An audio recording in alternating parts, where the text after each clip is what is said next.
They say a cat has 9 lives. If British Prime Minister Boris Johnson's lives were to be counted, he's already on his 4th one. He first survived the Partygate scandal, then a leadership challenge, then his party lost 2 by-election seats. Now he is embroiled in a scandal once again surrounding Deputy Chief Whip Chris Pincher. Discontent against the Prime Minister, which was already a steady murmur earlier, only growing. And the evidence of that came en masse on Tuesday when 2 of his top ministers, Finance Minister Rishi Sunak and Health Secretary Sajid Javid, resigned from their posts within minutes of each other. In his resignation letter, Chancellor Sunak said that the public expected the government to be conducted properly, competently, seriously, and that as things stand, he could not continue like this. Sajid Javid resigned, writing that the Conservative Party as it stands is neither popular or competent in acting in the nation's interests. Hello, Mr. Javid. How do you feel? Hello. How do you feel Good evening. I'm just going to go spend some time with my family. Thank you for coming. Now, what both resignation letters highlighted, however, is this, that members of Boris Johnson's own party no longer have faith in his leadership. The Prime Minister, however, showed his determination to remain in office. He has appointed Nadhim Zahawi, who was the Education Minister, as his new Finance Minister. Steve Barclay, Johnson's Chief of Staff, has replaced Sajid Javid.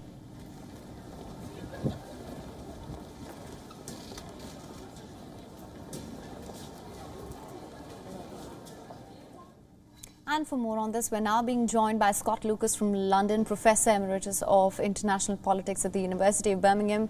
Thank you so much for joining us at this hour. And my first question to you, trouble, uncertainty looms for Boris Johnson's administration. What do you think has sparked this latest crisis, after he survived a vote of no confidence? Because he lied again. The incident may not appear to be the biggest one, given all the issues of incompetence and mismanagement and deceptions over coronavirus, over Brexit, and over the running of government.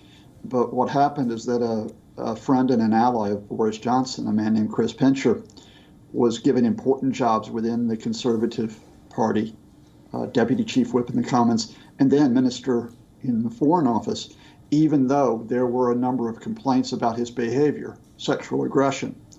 Now, Johnson initially said, he didn't know about these complaints when Pincher became Foreign Office Minister in 2019.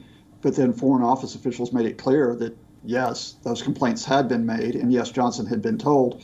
And Johnson had to admit, effectively, that he had carried out yet one more deception.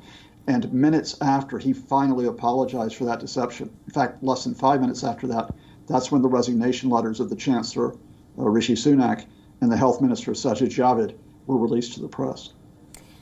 Absolutely, but as things stand, Boris Johnson still remains defiant. Labour Party, on the other hand, is now calling for snap elections. How do you see the situation unfolding?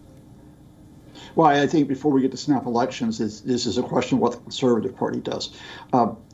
In a way, Boris Johnson's now in his 9th life, and I think it's going to be short-lived.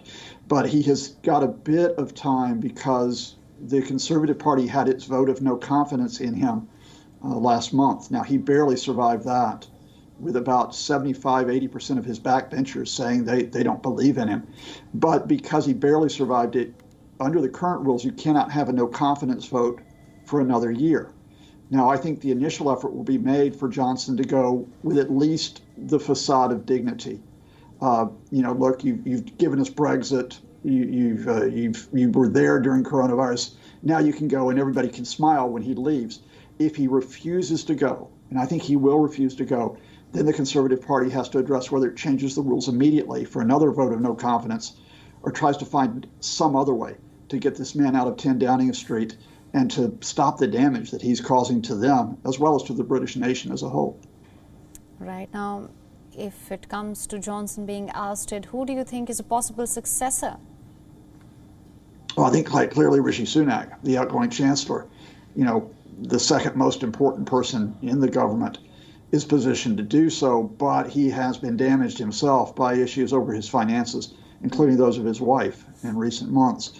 Sajid Javid has run for party leader before, but I think his time has come and gone. Liz Truss interestingly, who's the foreign secretary and who really wants to be prime minister, she declared her loyalty to the prime minister. So her tactics are for someone else to get rid of Johnson, and then she'll step up as being the loyal, uniting force in the Conservative Party. There are possibilities that others who are not as well known might come forward, but the person I would also watch is the new chancellor, Nadeem Zahawi. Zahawi's had a very, very quick rise through government, and he is very, very competent.